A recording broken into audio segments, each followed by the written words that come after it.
नाजरीन, आप देख रहे हैं इंसाफ टाइम्स और यह है हमारा खास प्रोग्राम खास खबरें आपके लिए। आज हम लेकर आए हैं इंसाफ, हक और समाज से जुड़ी अहम खबरें। तो चलिए शुरू करते हैं आज की पहली खबर से। 18 साल बाद बरी हुए मुस्लिम नौजवान।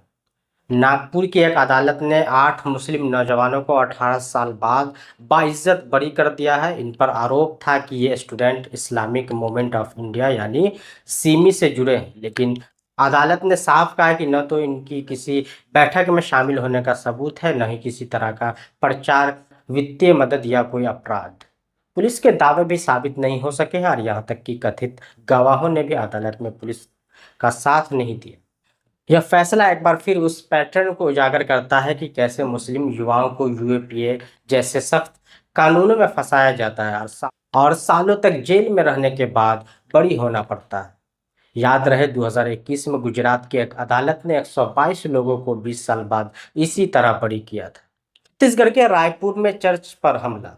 छत्तीसगढ़ की राजधानी रायपुर में विश्व हिंदू परिषद और बजरंग दल के कार्यकर्ताओं ने एक चर्च पर धावा बोल दिया। 10 अगस्त को हुई इस घटना में उपद्रवियों ने चर्च में तोड़फोड़ की, प्रार्थना कर रहे लोगों को पीटा और जबरदस्ती हनुमान चालीसा पढ़ी।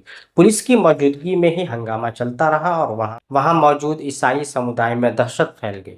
छत्तीसगढ़ में दलित और आदिवासी समुदायों का एक बड़ा हिस्सा ईसाई धर्म अपनाता है, लेकिन इनके चलते अक्सर उन्हें हिंसा और झूठे आरोपों का सामना करना पड़ता है।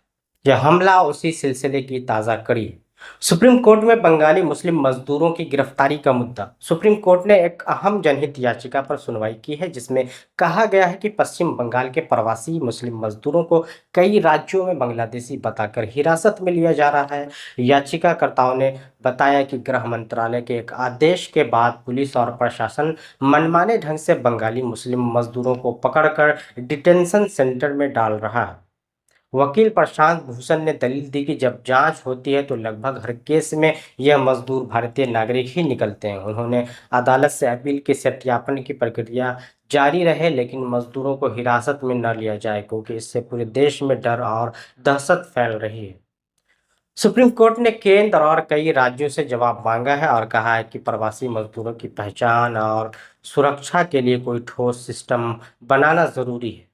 दलित विधि छात्र सोमनाथ सूर्यवंशी की मौत पर एसआईटी जांच। महाराष्ट्र के परभनी जिले में हिरासत में हुई दलित विधि छात्र सोमनाथ सूर्यवंशी की मौत मामले में बॉम्बे हाईकोर्ट ने एसआईटी जांच का आदेश दिया।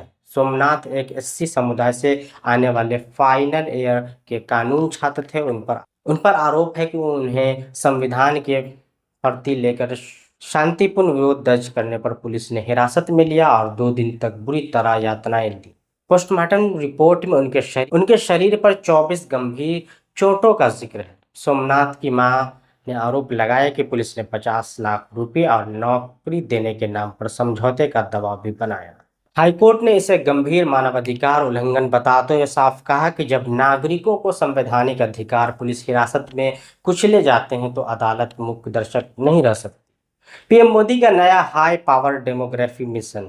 प्रधानमंत्री नरेंद्र मोदी ने 79वें स्वतंत्रता दिवस के मौके पर लाल किले से देश को संबोधित करते हुए बड़ा ऐलान किया। उन्होंने कहा कि देश की जनसंख्या बदलने की साजिश की जा रही है, इसके लिए एक हाई पावर डेमोग्राफी मिशन शुरू किया जाएगा। मोदी ने कहा कि घुसपैठियों नौजवानों की नौकरियां छीन रहे हैं, बहनों बेटियों को निशाना बना रहे हैं और आदिवासियों की जमीन हथिया रहे हैं। उन्होंने इसे राष्ट्रीय सुरक्षा के लिए सबसे बड़ा खतरा बताते हुए कहा, ये बर्दाश्त नहीं किया जाएगा। साथ ही पीएम मोदी ने अनुच्छेद 370 हटाने को वन नेशन वन कॉन्स्टिट्यूशन की जीत बताया और आरएसएस के 100 साल पूरे होने को राष्ट्र निर्माण का सुनहरा अध्याय कहा।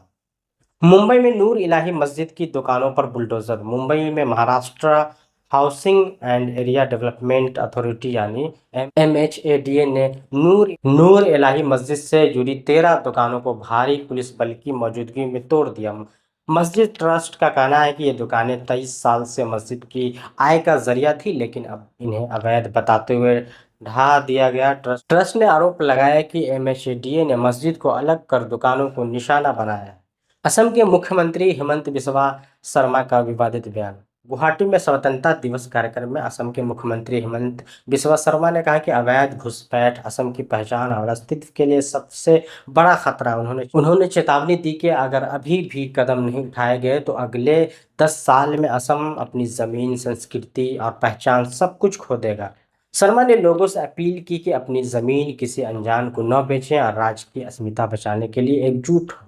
कर्नाटक में दलित युवक की आत्महत्या। कर्नाटक के कलसा तालुक के समसे गांव में 26 वर्षीय दलित युवक नागेश ने पुलिस की प्रताड़ना और जाति सूचक गालियों से तंग आकर आत्महत्या कर ली। उसने सुसाइड नोट में आरोप लगाया कि कांस्टेबल सिद्धेश ने उसे पीटा और गाली दी, जबकि सब इंस्पेक्टर आदर्श ने उसकी शिकायत पर कोई कार्रवाई नहीं की। घटना के बाद परिजनों ने विरोध प्रदर्शन करते हुए दोषियों को बर्खास्तगी और 5 लाख रुपए मुआवजे की मांग की। कांग्रेस का पीएम मोदी पर हमला। कांग्रेस ने प्रधानमंत्री नरेंद्र मोदी के स्वतंत्रता दिवस भाषण को बासी, खोखला और निराशाजनक बताया। कांग्रेस नेता जयराम रमेश ने कहा कि मोदी का भाषण सेल्फ कांग्रेचुलेशन और रिकॉर्डेड नारे भरे थे, जिसमें बेरोजगारी, आर्थिक संकट और बढ़ती असमानता जैसे मुद्दों को पूरी तरह नजरअंदाज किया गया।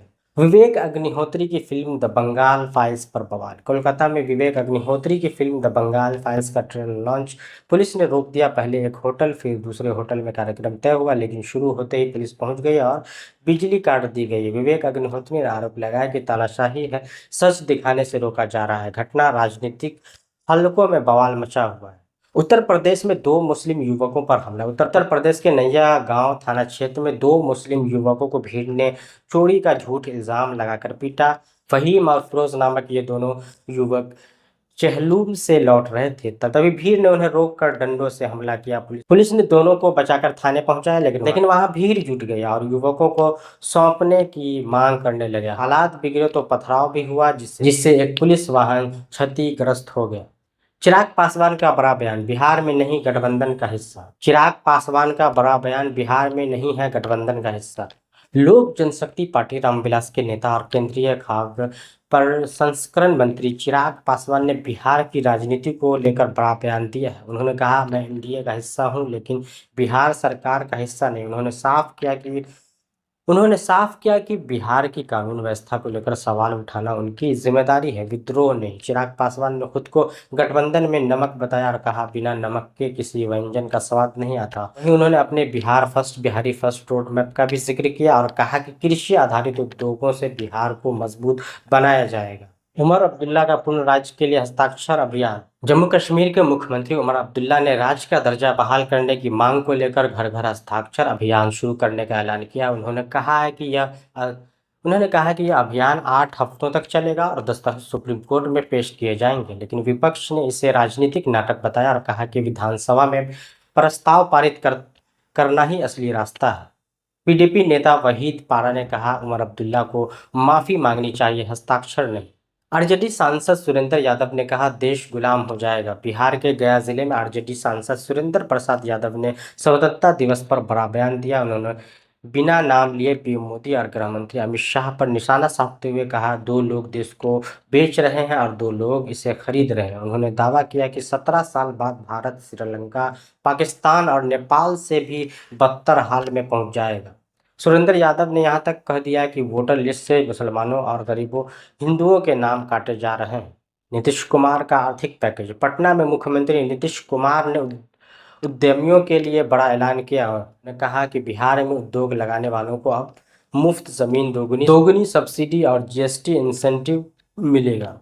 साथ ही सरकार ने अगले 5 साल में 1 करोड़ युवाओं को रोजगार देने का लक्ष्य तय किया। नीतीश कुमार ने कहा, युवाओं को आत्मनिर्भर बनाने और पलायन रोकने के लिए सरकार पूरी तरह प्रतिबद्ध है। लालू यादव और लौंडा नाच। राजद सुप्रीमो लालू प्रसाद यादव भोजपुर जिले में एक कार्यक्रम में शामिल हुए। यहाँ उन्होंने श्रद्धांजलि देने के बाद वैनिटी वैन में बैठकर लगभग 1 घंटे तक लौंडा नाच और गौंड नृत्य का लुत्फ उठाया। ग्रामीणों और राजद कार्यकर्ताओं ने लालू जिंदाबाद के नारों से माहौल गूंजा दिया। लालू यादव का इस पारंपरिक कला से जुड़ाव नया नहीं है, इससे पहले भी वे कई बार लौंडा नाच का आनंद ले चुके हैं। मुस्लिम पर्सनल लॉ बोर्ड की सुप्रीम कोर्ट में appeal. All India Muslim personal law board ने सुप्रीम कोर्ट में याचिका दायर की और उम्मीद पोर्टल पर रोक लगाने की मांग की है। बोर्ड ने कहा है कि वक्फ एक्ट 2025 पहले से ही सुप्रीम कोर्ट की समीक्षा में है और ऐसे में पोर्टल लाना गैर कानूनी और अवमानना है। प्रवक्ता डॉक्टर SQR इलियास ने कहा कि यह कदम मूलवासियों पर दबाव डालता है और मुसलमान की संपत्तियों को प्रभावित करता है। तो नाजरीन, ये थी आज की हमारी खास खबरें। आपको कौन सी खबर सबसे अहम लगी हमें कमेंट बॉक्स में ज़रूर बताएं। फिलहाल के लिए बस इतना ही। देखते रहिए इंसाफ टाइम। मैं हूं महताब आलम, आप देख रहे थे इंसाफ टाइम।